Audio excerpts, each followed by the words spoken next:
as of earlier this morning, the president wasn't watching the proceedings live on television. We do know that Rudy Giuliani is at the White House. We saw him, and since you know the ground so well, this will make some sense to you. But he's walking from the old executive office building, Eisenhower office building, into the West Wing, accompanied by his son, who also works here.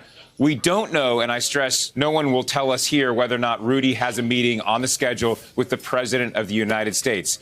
We do know that President Donald Trump is meeting his Paraguayan counterpart. They're likely to talk and meet the cameras at about 11:10. And it's at that point that we'll get some sort of sense of where the president is on this next phase.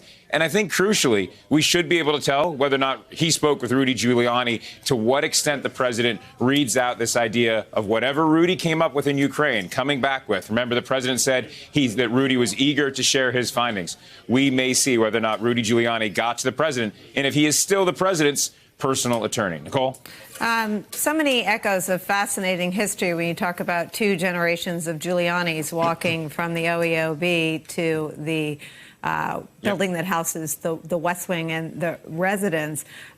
What's amazing to me, Hans, is this is also a story, no matter what you think of Donald J. Trump, of his brazenness. The day after Robert S. Mueller testified before Congress about a Russian attack, really, on the 2016 election, right, Donald Trump reached out to another foreign government to seek their involvement, their engagement in the 2020 election. Any sense that anyone there thinks that the president has taken anything from getting caught red-handed, or is it all a story again and always about brazenness? It seems it's business as usual here, and there's a certain bunker mentality, but that's been the mentality for, if not the last 6 months, the last 3 years. You know, there's a lot of discussion right now on who's actually going to represent the president when this trial goes to the Senate. Pam Bondi was just on Fox News pouring cold water on the idea that Pat Cipollone is going to be the main attorney that will be representing the president down there. She had kind things to say about Pat Cipollone, but on all this, Nicole, I just go back to what the president said about 6 weeks ago, and he said, the team is me.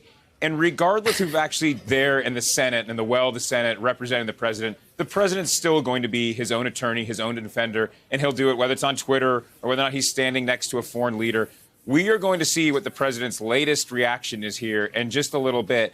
And I just stress to listen carefully to see whether or not we think he's spoken to Rudy Giuliani beforehand, where he goes after, and whether or not he tries to tout this, what looks to be, at least from the Chinese side, a completed trade deal. Because when you talk to the president's advisors on what really matters for his reelection, they're actually not that focused on impeachment. They'll mention it. You get different views on it.